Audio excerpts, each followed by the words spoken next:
It's been a while since we talked about the European Union and what's really happening there. In the Bible, there's a prophecy that states that the Holy Roman Empire will be revived and that the last day world dictator that's called the Antichrist and his religious partner, the false prophet, will come out of this revived Holy Roman Empire. But you don't hear a lot in the news about that. But it is taking place because the European Union is, in fact, that revived Holy Roman Empire. They've indicated that they know exactly what they're doing because when they minted their first coin, they put the picture of the first emperor of the Holy Roman Empire, Charlemagne, on the coin. Now then they have a yearly prize given to the person that does the most contributing to European unification that particular year, and they call that prize the Charlemagne Prize. And then they have a page in Europe's most widely distributed and most famous news magazine, The Economist. It's called the Periodical of Kings and Presidents.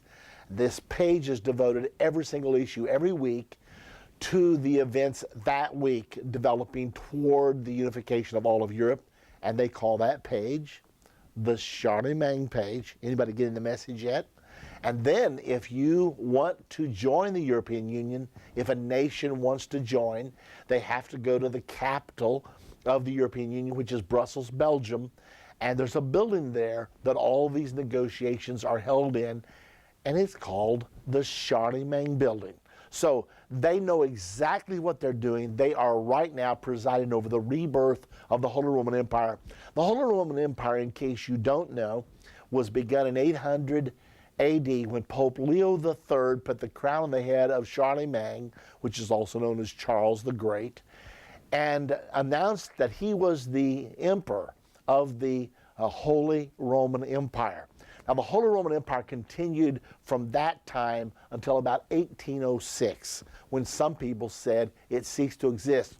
So about 1,000 years, the Holy Roman Empire dominated European history, and it always consisted of a political leader most every time from Germany and a spiritual leader every single time from the Vatican. They always gave their influence each to the other, and thus they ruled the core of humankind for that 1,000-year period or so. Well, the Bible prophesies that this Holy Roman Empire will be revived one more time, and again it will be headed by a political leader and a spiritual leader. Now, in the book of Revelation, it calls this very last world political leader the Antichrist or the beast. It calls the spiritual leader that will rule with him the false prophet.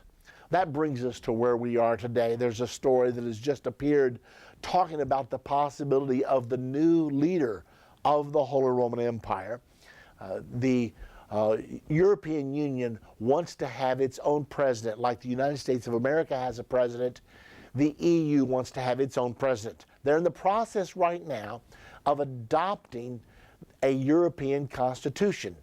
It was brought in under the guise of a treaty. It's called the Lisbon Treaty. All the nations of the European Union have now ratified the Lisbon Treaty except for one. Ireland stunned the leaders of Europe by voting it down.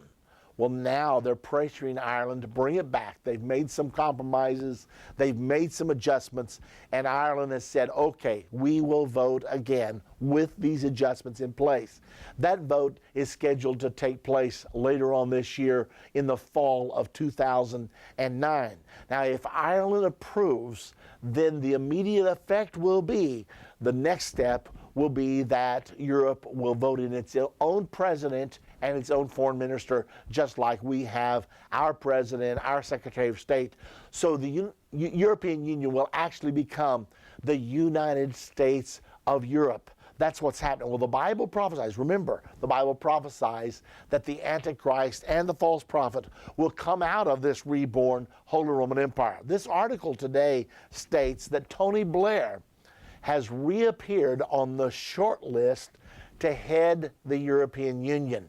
Now, if you've been following these events, you know that Nicolas Sarkozy of France just presided over 6 months of the European Union as its president. The way things are set up right now, they switch presidency every 6 months. Well, there's a lot of complaint that this does not give the president of Europe time to really get momentum and to implement certain things.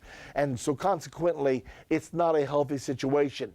If they in fact do get a European Union president, it will be for a term of 2.5 years instead of 1/2 of a year. They're contending that this will allow this man to speak as an equal with the head of Russia or the head of the United States of America, that this person will be the president of a united Europe, speaking with one voice. Now, this is highly significant because Europe now has 500 million inhabitants. They've now passed the United States of America as the #1 economic power in the world. So we're talking about a superpower in the making here with its own president. Now, there were some people that said, we really don't want a high-profile president like Tony Blair. We'd like to have more of a bureaucrat. But with the presidency of Nicolas Sarkozy, everybody's changed their mind. He came in. He had a huge impact upon the world. He got some things done. And now then people are saying, we really do need one of these larger-than-life statesmen to lead our nation, our entity, so that it can actually be that much more effective. And so the pendulum has swung back in Tony Blair's direction because he is just that kind of personality that can appear to be an equal with a George W. Bush, a Barack Obama, a Vladimir Putin, whoever you want to name. He can operate on the world stage, and Europe says, that's what we want. So the news today is that Tony Blair is back in the running for Europe's new president. However, it's premature, because until they get the Lisbon Treaty ratified by all member states, and that means by Ireland, then there's no use even talking about it, because they will not have their European Union president until that occurs. But that's what's being talked about right now, and it's so important. Now, they believe they'll have this done by the end of this year, which means they would elect for the first time a president of the United States of Europe or the European Union. They would elect that person for the first time in 2010. Now, coincidentally, the United Nations has asked all the nations of the world to give all their people a number by 2010. It's already part of the United Nations program that all identification, individual identification worldwide, will be standardized and given out by 2010. That's the reason we're fighting right now over the Real ID Act, is because that's the standardized global identification that is being promoted by the United Nations. As of right now, there are 192 nations on the earth, and out of 192 nations, 186 of those plan to have a standardized ID, a national identification system, by 2010, including the United States of America. All of the states of the United States of America are supposed to be compliant by December the 31st of this year. So what we're watching right now, as all this comes to pass, what we're watching is all of the different factors that tell us that we are in the end time right now. It's time for the standardized numbering system. It's time for a global leadership at the EU. All of these factors are coming together right now.